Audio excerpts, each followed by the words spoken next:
But first today, of course, and I've gone through it, the apology from Jacinta Allan to Victorian Aboriginal people was one of the agreements that was made under the treaty process.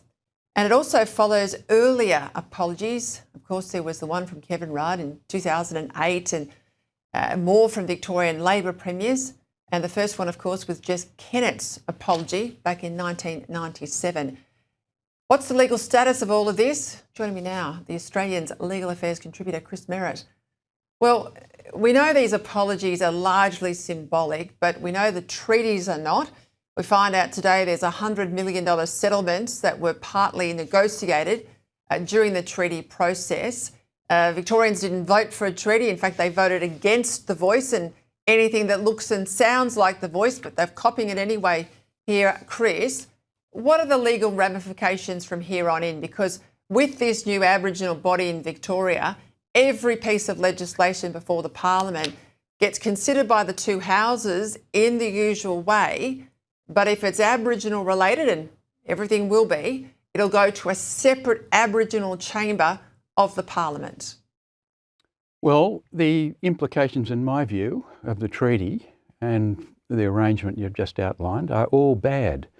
For this reason, it puts a full stop to the doctrine of civic equality.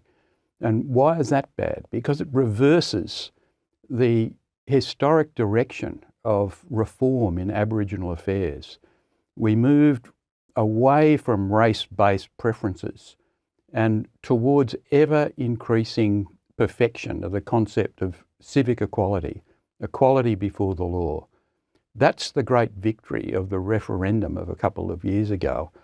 It was a resounding success for the principle of civic equality, that we are all citizens of equal status in one country with one sovereignty.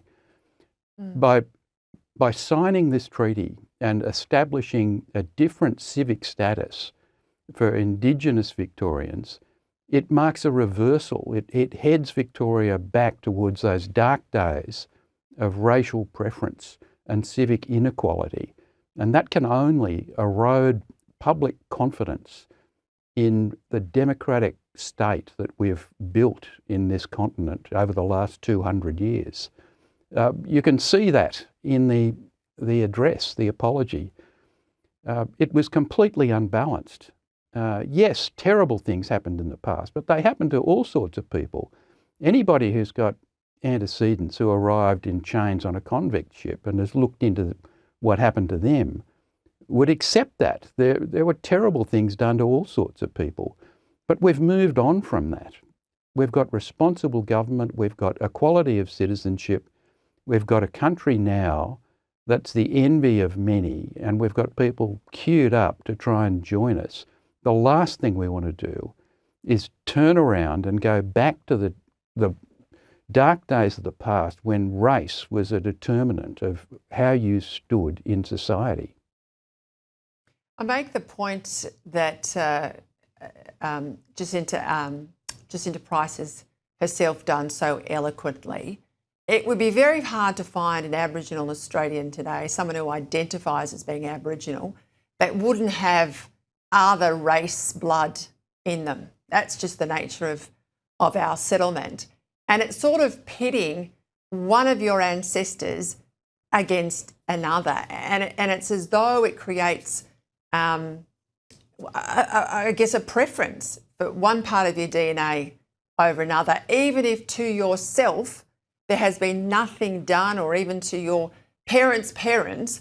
We're going back 2 centuries to try and deal with grievances in the modern world. Look, it's the antithesis of what the people of Australia voted for a couple of years ago. It's the antithesis of a fair go. Race is irrelevant.